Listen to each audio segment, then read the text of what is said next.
Nevertheless, she ought to have intervened when he slid his hands beneath her dress, caressed her breasts, and moved her thong aside.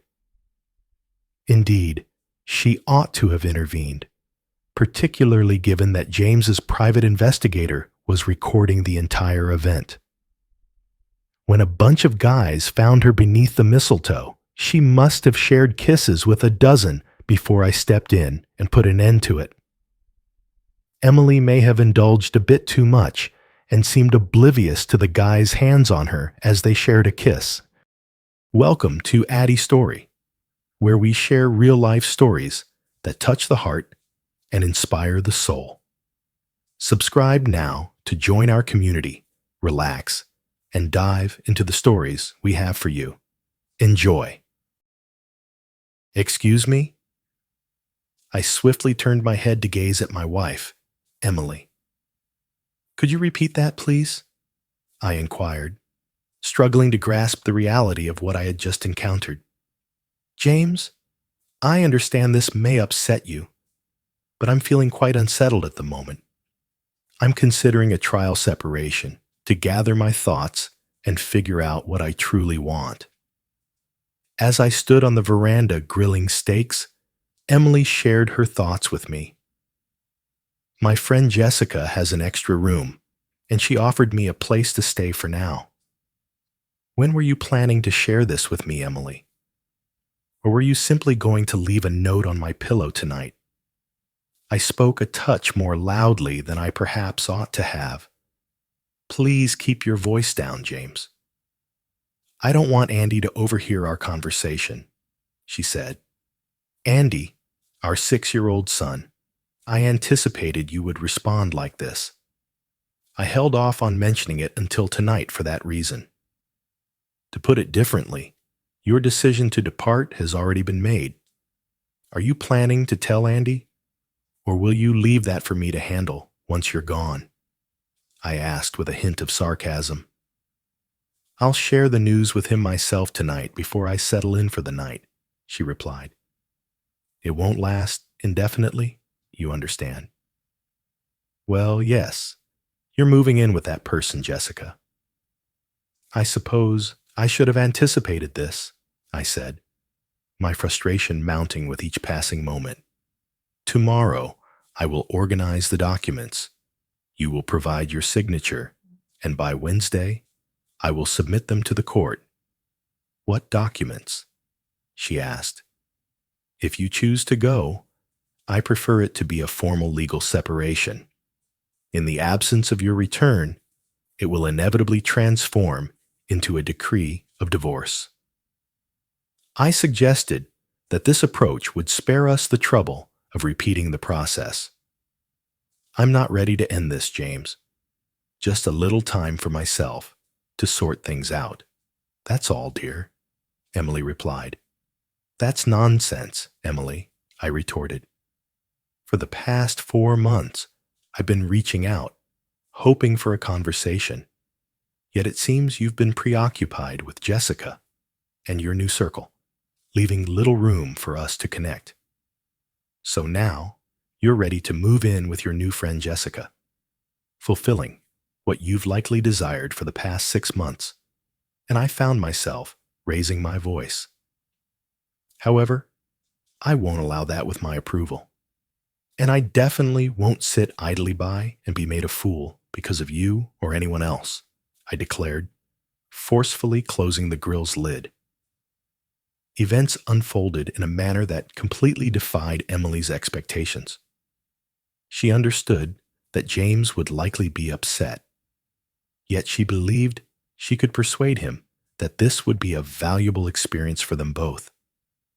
But now, it was backfiring spectacularly. James, please, was all Emily could manage to utter before he stormed off in fury, leaving her alone to tend to the grill. Removing the steaks from the grill and placing them on a plate, she set off in search of him. She discovered James in their bedroom on the upper floor. He was throwing all of her clothes and everything else, moving them to the spare bedroom. Gather your things and leave. I don't care any longer, I shouted at her. I will forward the paperwork to your office, sign it, and return it to Michael, the attorney I've been working with for the past 6 years. Rest assured, I'll take Andy out for dinner to spare him the pain of witnessing his mother leave. I exclaimed, snatching my coat and my son before making my way to the car. Jessica, this is Emily, she started. James reacted poorly, extremely poorly, and is now threatening me with divorce, Emily said, her eyes brimming with tears. She reassured her over the phone, saying, I told you he wouldn't be happy, but he'll come around soon, so don't worry. In just a few weeks, he'll be pleading for your return, and then you'll have him exactly where you desire. I hope you're right, Jessica, because at this moment, he's on the verge of kicking me out and initiating the divorce papers, she said with uncertainty. I need some rest, but I absolutely don't want to jeopardize my marriage, Emily said. I'll swing by and assist you with your stuff, Jessica said to her. The quicker you find solitude, distancing yourself from him, the quicker you'll come to understand your true desires. With that in mind, Jessica arrived, assisted Emily in packing the majority of her belongings, and they managed to leave the house before James and Andy came back. I had anticipated this for quite some time. Emily and I were both in the accounting field, having crossed paths 8 years prior while conducting audits for the same struggling company. Each of us represented a distinct bank that held a controlling interest in the insolvent company. Our collaboration led to shared meals, as we found ourselves enjoying lunch and dinner together nearly every evening.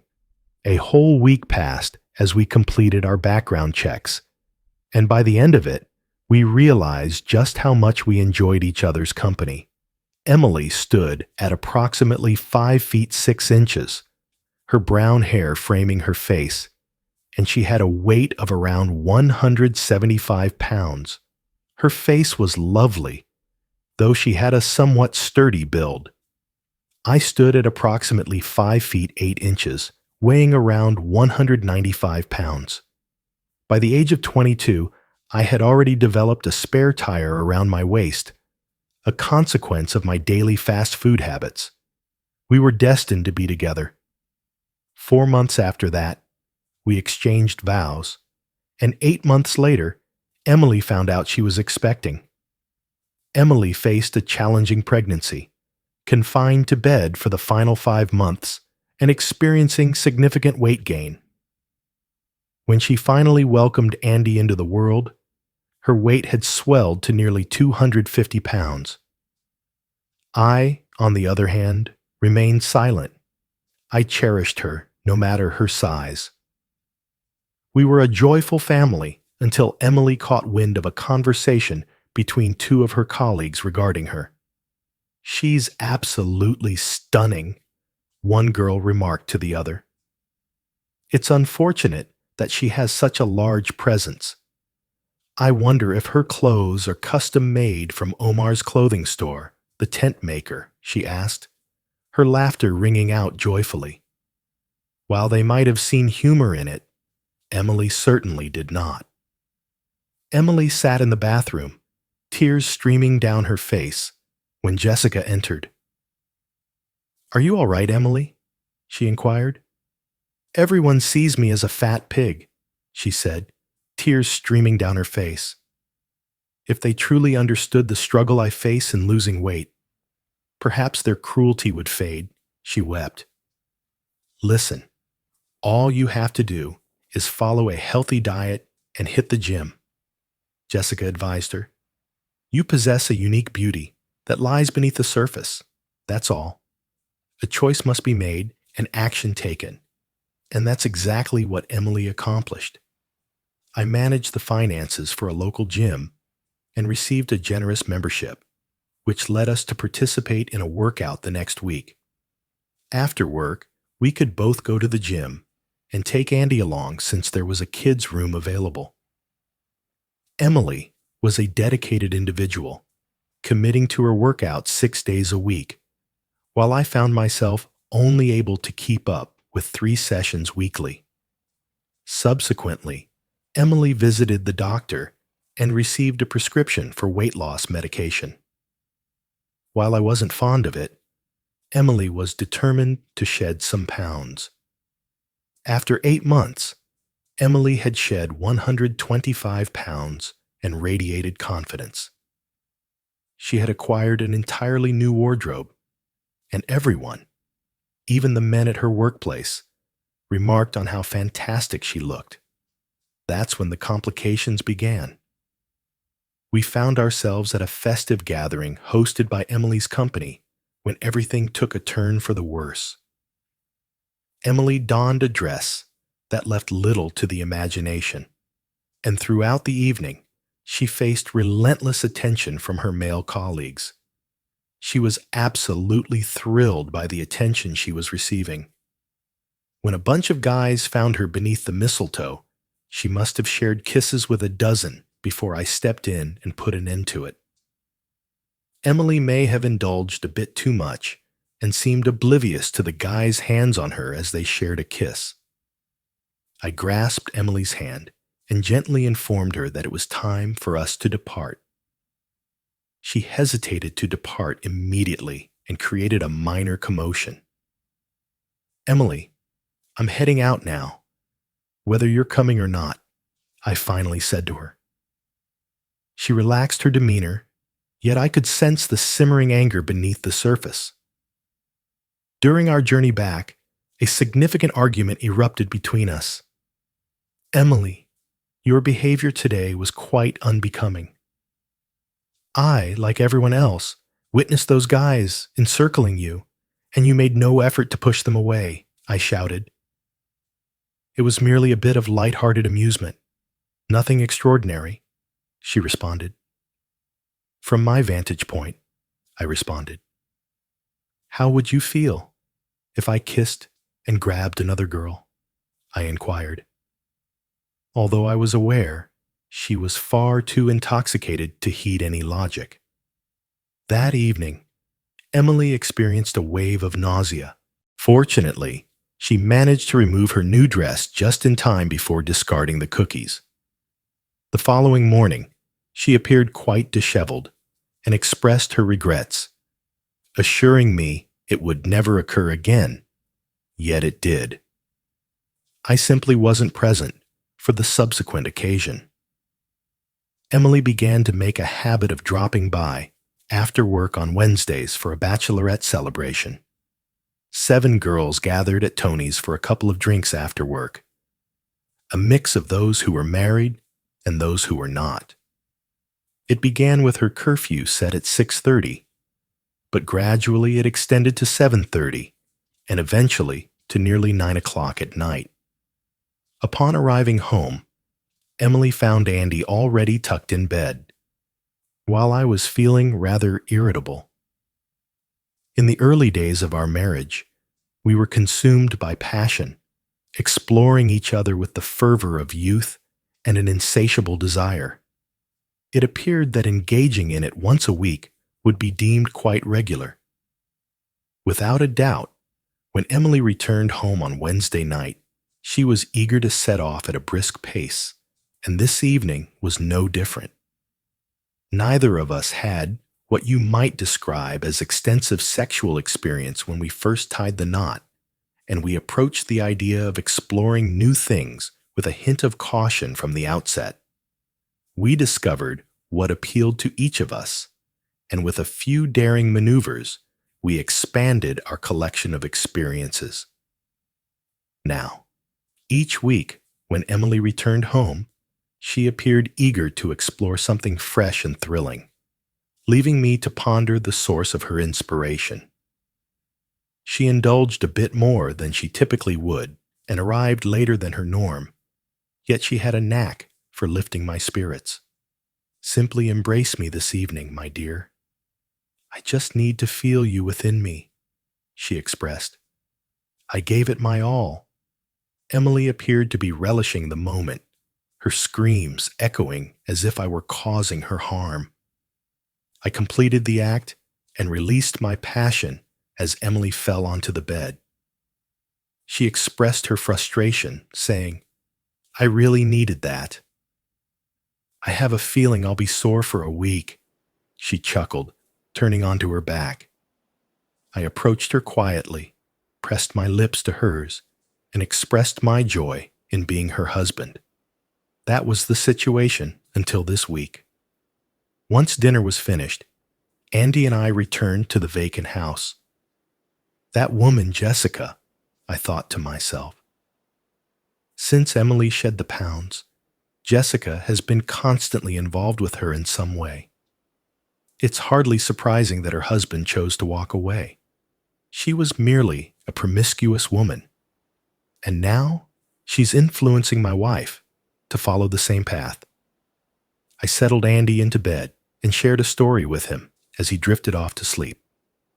When he inquired about his mother, I simply informed him that she was visiting and would return in a couple of days. Yet, I found it hard to accept, even for a second.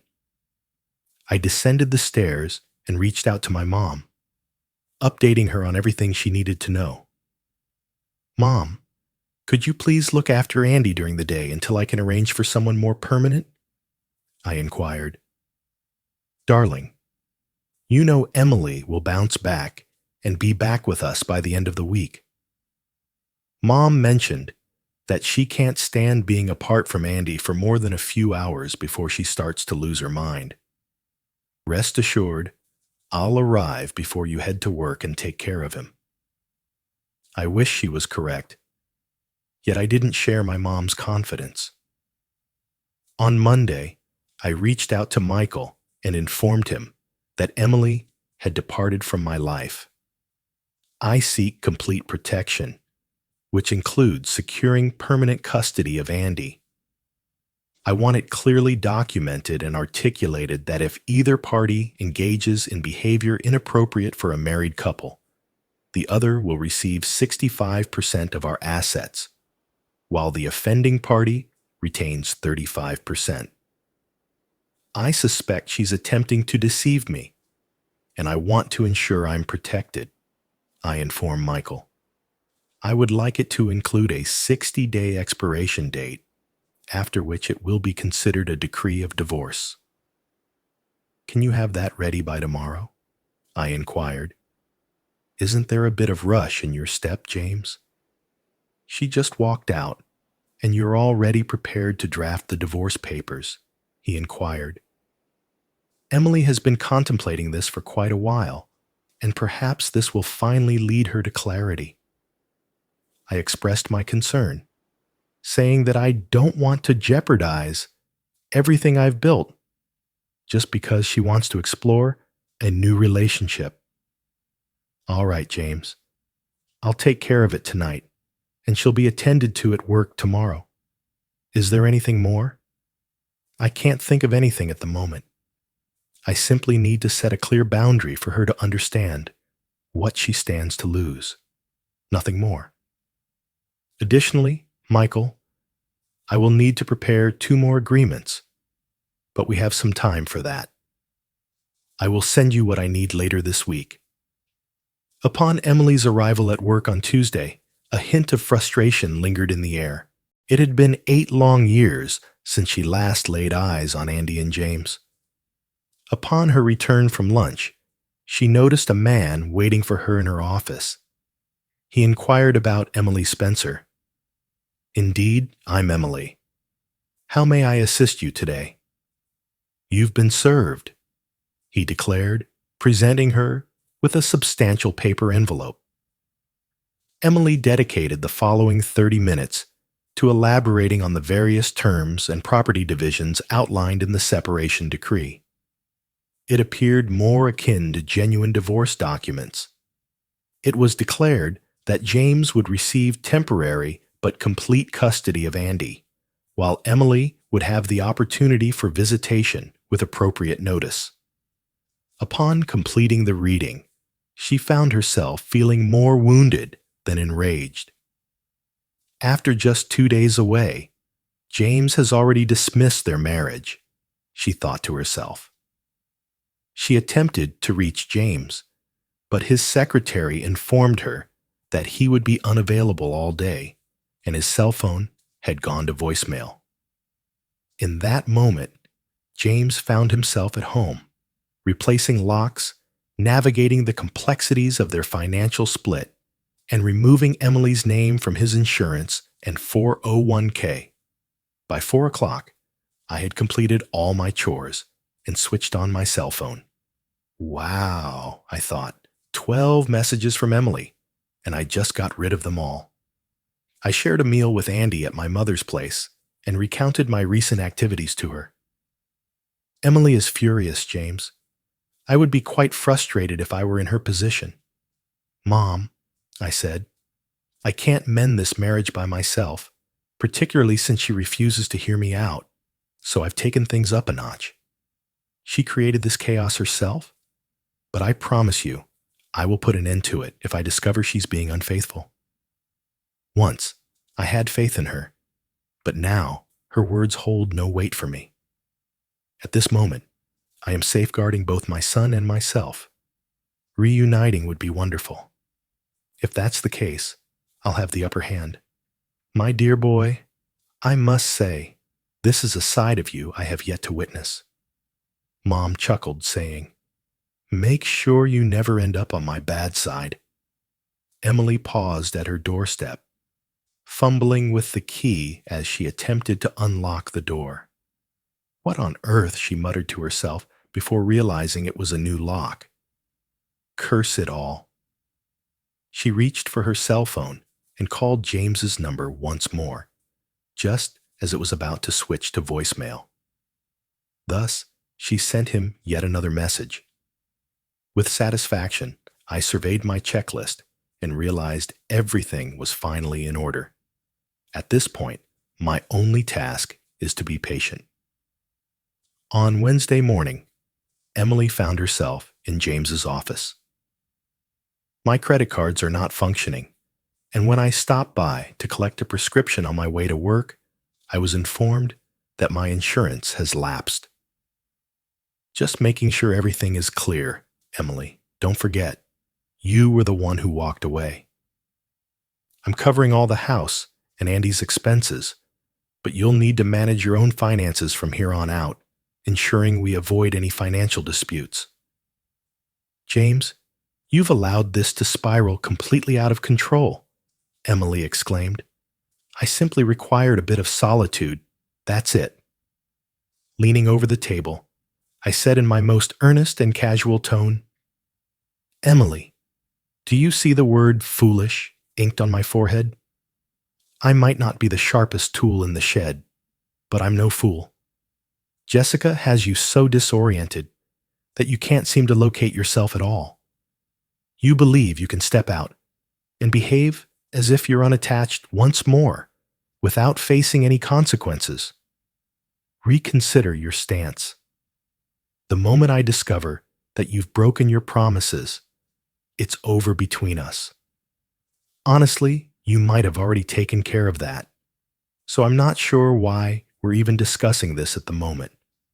I'm incredibly frustrated with you at this moment. My thoughts are all over the place. I believe it would be wise for you to go, as I want to avoid saying anything that could further damage our marriage. With those words, I took my seat. Emily was taken aback and felt a surge of anger within her. You can't control me like I'm some child. I'm an equal partner in this marriage, so forget you, she exclaimed. In the past 6 months, that occurrence has been quite rare as well. But I suppose you're taking everything you can get on the side now, I said, ensuring Emily could hear me. With those words, she pivoted and exited the scene. I was aware that she hadn't taken any action yet, but she was on the verge of doing so. It all began on a Wednesday, roughly a month back, when I decided to start trailing her. There was an abundance of kissing and playful touches, yet that was the extent of it. I was certain she would be excited about living with Jessica, so I felt it was important to ensure Emily fully grasped the consequences of any betrayal on her part. The initial fortnight was challenging. Emily established a habit of visiting Andy, yet she rarely exchanged more than a couple of words with me. I continued to watch her closely, yet nothing changed. She continued to meet with Jessica and her friends, not limited to Wednesdays, but rather at least 4 nights a week. It appeared that someone was making an effort to keep pace, I mused as I examined the report. Nonetheless, I had discovered a caregiver of sorts to look after Andy. A young woman recently graduated from college, struggling to secure employment. Sarah, at 23, stood at 5 feet 9 inches, with a slender frame and striking blonde hair. She had earned her degree, yet she could only secure part-time employment. Upon seeing my advertisement for a nanny, she eagerly seized the opportunity. Sarah hailed from a bustling household and had a knack for looking after young boys. She was the eldest of 3 siblings, with 2 younger brothers. We reached an understanding regarding compensation and working hours, and she settled in the very next day. Sarah served as a waitress at the family's moderately priced restaurant on Mondays, Wednesdays, and Saturdays. On different evenings, we gathered to share a meal. As the weeks passed, Andy grew increasingly relaxed around Sarah, particularly during their bedtime reading sessions. Sarah, I truly value your effort in going above and beyond with Andy. With his mother no longer by his side, he requires all the stability I can provide, I remarked, forcing a smile that I hoped conveyed my sincerity. I am aware of you and your spouse. Sarah informed me that your mother has shared all the details in case Emily shows up and attempts to take him. I can hardly fathom how she could walk away from you like that. Though our time together has been brief, your kindness stands out remarkably, and it's clear how deeply you care for Andy. It seems Emily lost sight of what truly matters and allowed others to persuade her that the grass is greener on the other side of the fence, I responded. Regardless, the end is just 40 days away, and I eagerly await its arrival. I was unaware that a significant change was on the horizon, and that everything would unravel in under a week. I happen to be a quiet collaborator in the accounting firm where I am employed. In the past 2 years, I've successfully attracted a significant amount of new business, leading the owners to grant me a 15% partnership. I requested confidentiality as I preferred not to be identified as one of the owners. This approach would allow me to uncover the genuine opinions of the employees regarding the company and its operations. I recently achieved the milestone of connecting with an international clothing manufacturer that operates factories across 5 Asian nations. About a year ago, I encountered the owners at a party and exchanged some of my ideas with them. They were truly impressed, leading us to meet the following week to discuss the possibility of our firm collaborating with them. James, I appreciate the approach your firm takes. One of the prospective owners remarked that you tend to break away from the conventional and infuse a unique personal flair into all your endeavors.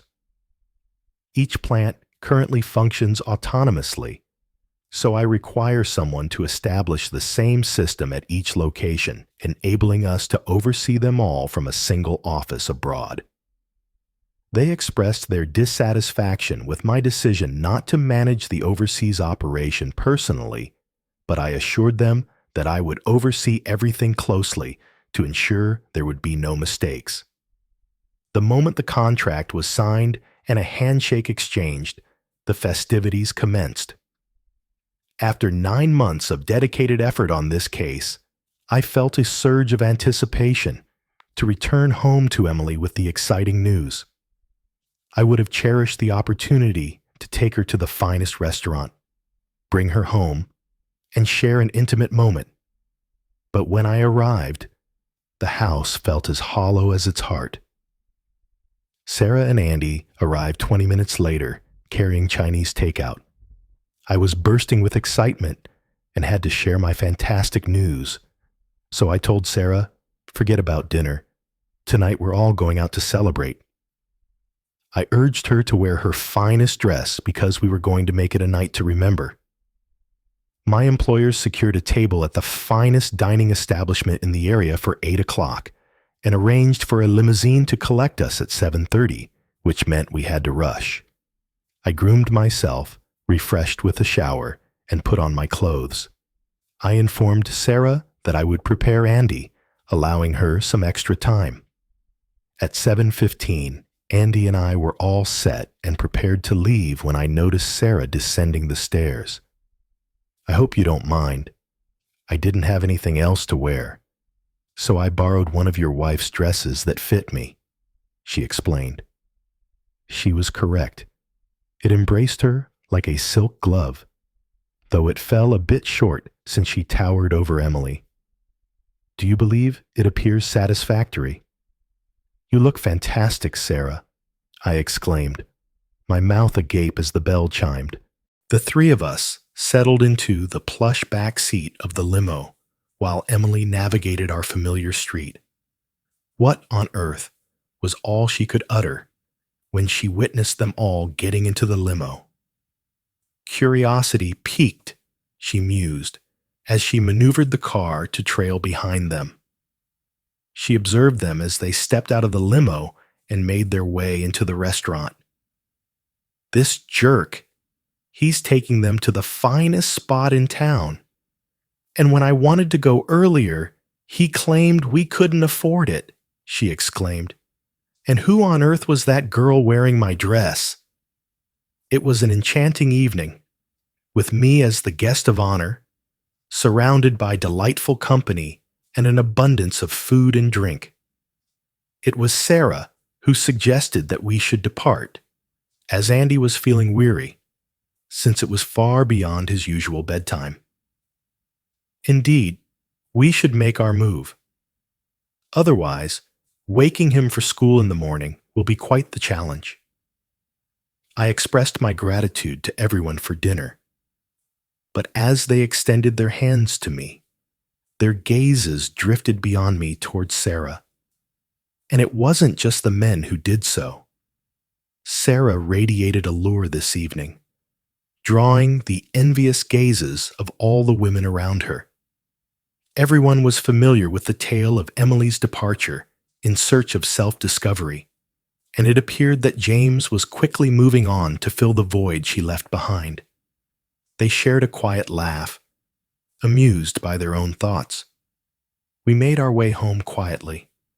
As Andy dozed off the moment we settled into the limo, I lifted him up the stairs, removed his clothes, and tucked him into bed, planting a gentle kiss on his forehead as I whispered goodnight. I descended the stairs, still clad in my tuxedo, and spotted Sarah savoring a glass of wine at the kitchen table. I want to express my gratitude for this evening. You really didn't have to bring me along, she said, her smile brightening the moment. What makes it possible for me to abandon you in this solitude tonight? Moreover, I find great pleasure in your company, Sarah, I remarked, while filling my glass with wine.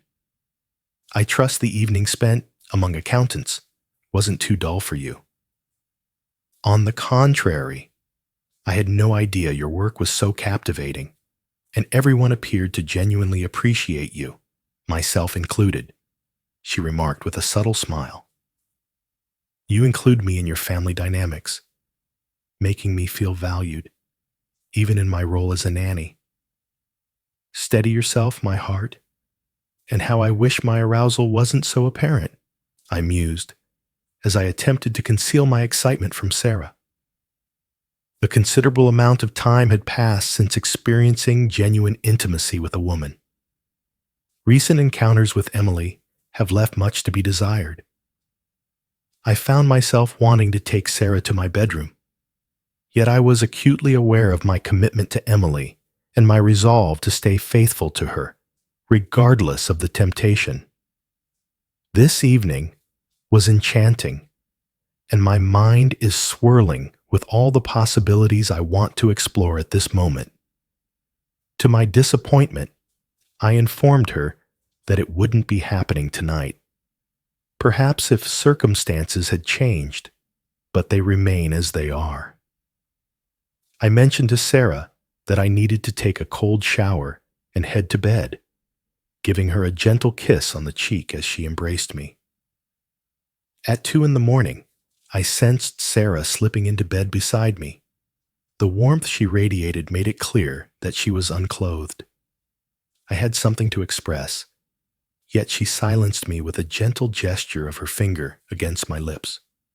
I'm aware that today is not the day for action. I simply wish to be close to you, that's all, she murmured, wrapping her arms around me. As dawn broke, I found myself in solitude. Downstairs, I discovered Sarah already dressed, preparing breakfast for the three of us. Silence enveloped the room. Emily was completely unhinged. Here I am, attempting to understand my desires in life with James, and he's already discarded me for someone else, she remarked. She struck the table with her palm. She had erred in confiding this to Jessica, who proclaimed that all husbands are unfaithful to their wives, insisting that they should venture out tonight to toast her newfound liberation. She was not in the mood to go out or celebrate tonight, and she truly wished to have a conversation with James, but he was perpetually caught up in yet another meeting. Emily and the group gathered at Tony's once more, and, as expected, it was bustling with activity. After a few drinks, the majority of their companions departed, but Emily and Jessica remained. 2 attractive men were vying for her attention, and Jessica was already locked in a passionate kiss with one of them. As the music shifted to a slow rhythm, she surrendered to the moment, seamlessly flowing into his embrace on the dance floor. His gentle touch glided across her skin, and Emily found herself gradually yielding to his charming advances. It had been ages since she had shared intimacy with a man, and this one was breathtakingly attractive, possessing the physique of a Greek deity, and desired her just as fiercely as she desired him. She allowed him to kiss her as they swayed to the music. She didn't hesitate as he guided her to the edge of the dance floor, pressing her against the wall. Nevertheless, she ought to have intervened when he slid his hands beneath her dress, caressed her breasts, and moved her thong aside. Indeed, she ought to have intervened, particularly given that James's private investigator was recording the entire event. The 4 of them returned to Jessica's place, and even though Emily was now lying bare on the bed beside him, she ultimately regained her clarity. I just can't, she expressed. She declared her unwavering love for her husband, dismissing his protest with confidence. He abandoned her presence, and Emily found herself taking one of 2 cold showers that evening. She reminded herself the following morning that it was time to get her thoughts and actions aligned. Yet what lay outside her grasp was starting to alter her existence, and not in a positive way. On my computer screen, images of Emily appeared, the final one capturing the 4 of them as they stepped into Jessica's apartment. I sent the documents to my attorney and instructed him to prepare everything, but he postponed it until Monday. It seems she has finally come to a decision, I remarked with a hint of sorrow, as I truly wished to see Emily once more. but now that opportunity had slipped away. The following day, I informed my superiors that I would handle the Asian project on my own. I expressed my need to escape, believing this would provide me the opportunity to sort through my thoughts and organize my life. James, are you prepared for the launch on the 12th, which is a week from next Tuesday? They inquired if you could be ready to go. Allow me 2 days to arrange my affairs and settle into my apartment, ensuring I have a place to send my belongings, I mentioned.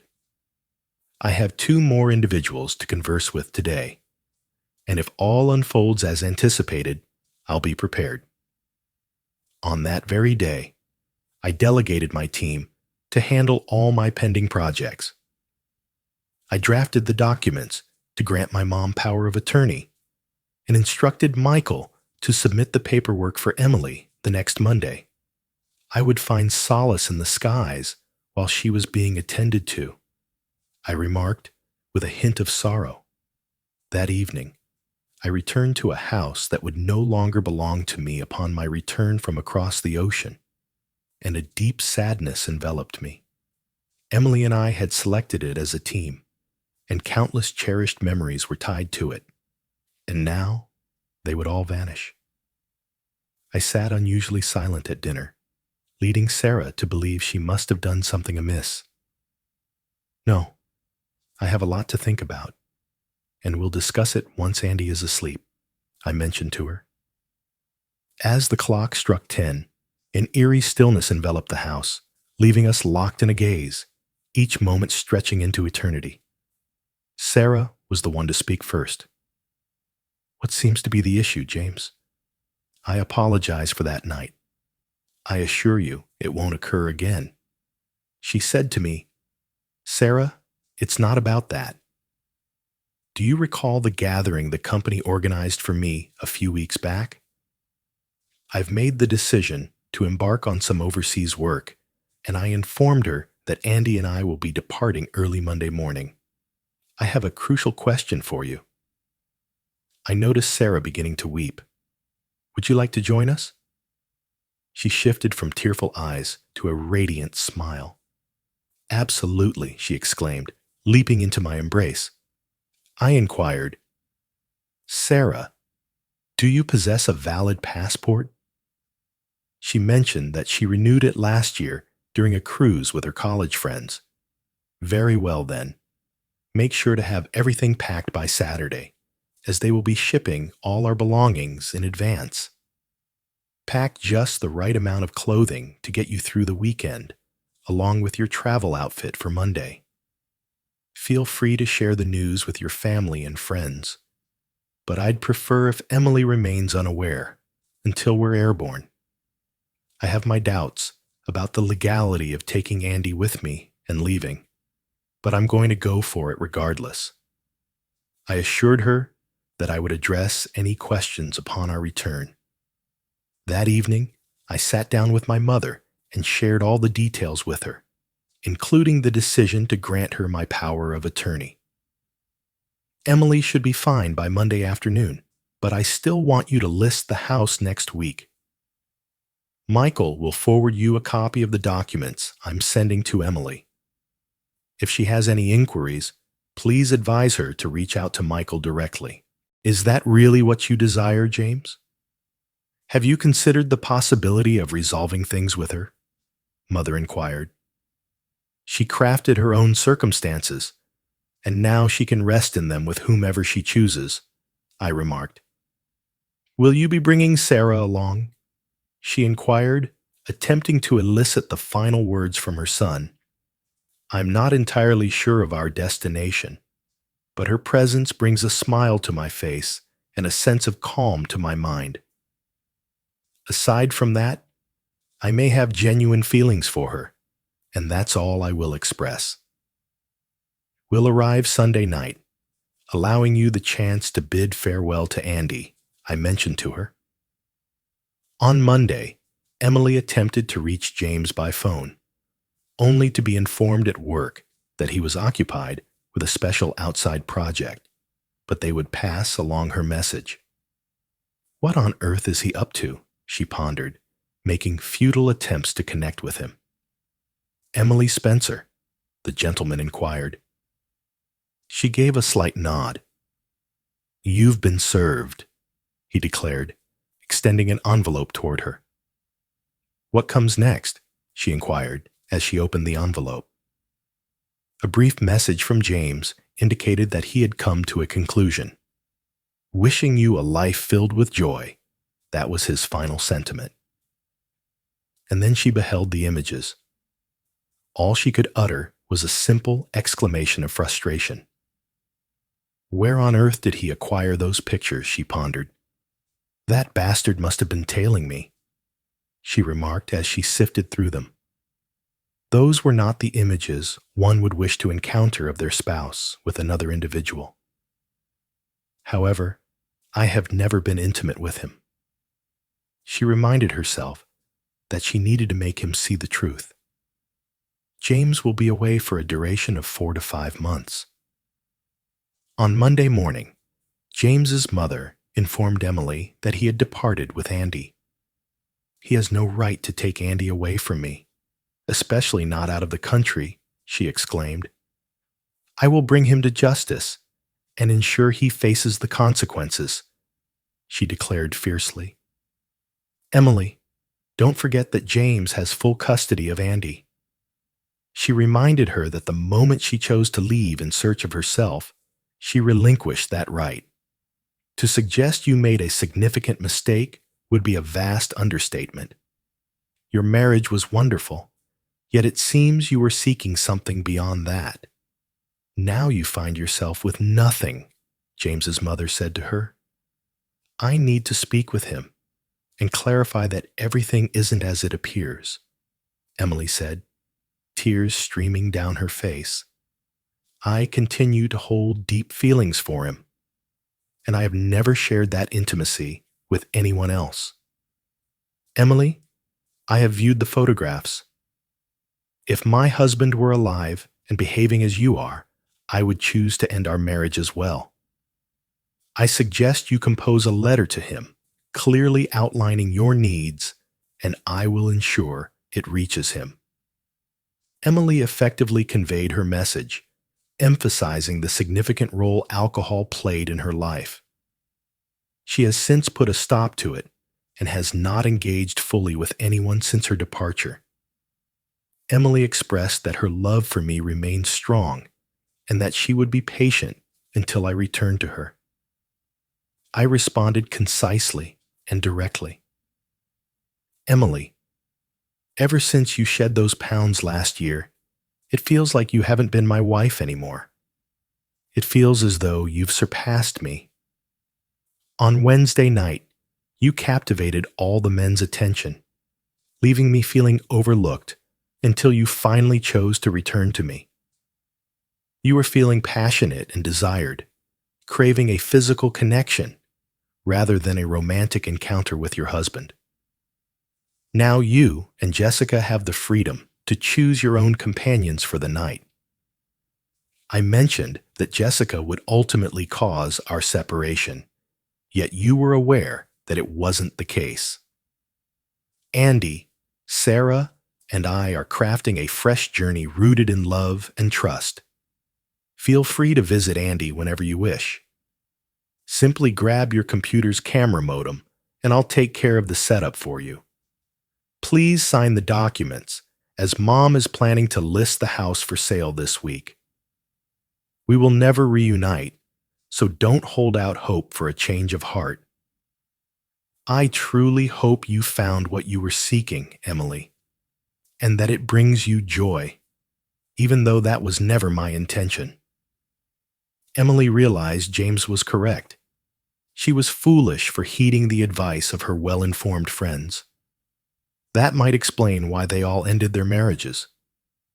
She was determined to battle on until James's letter arrived, leading her to ultimately sign the papers. 6 months later, Emily found herself back at the 175 pounds she had begun with 2 years prior, yet James was no longer by her side. I felt a sense of joy. The task presented some challenges due to the language barrier, yet I managed to overcome it. Andy gathered a few words along the way and successfully connected with all the guys he played alongside. Sarah managed Andy's care and organized our leisure time, outlining the sites to visit and activities to engage in, as she described it. That night from a few months back is still vivid in my memory. We had just touched down in the country, and a palpable tension hung in the air among us. Andy found himself wrestling with the idea of heading to bed. The flow of my program was not as seamless as anticipated, and Sarah was experiencing a bit of overwhelm. As she entered the office, she leaned down and pressed a gentle kiss to the back of my head, instantly bringing a smile to my face. She leaned over, grasped my hand, and guided me into the bedroom, where a candle flickered on each side of the bed. We shed our clothes and slipped into bed. It was a night when the celestial and the terrestrial intertwined in a remarkable union. We experienced a gentle and affectionate intimacy for the first time. During the upcoming months, we indulged in each other's desires, as long as it steered clear of any discomfort. We found joy in our shared experiences. After 5 months, my mom greeted us at the airport. Her joy was evident as she welcomed everyone, particularly Andy. As she made her way home, she occasionally stole glances at Sarah, who appeared quite content. "How far have you gotten?" she inquired. Sarah took a small step back.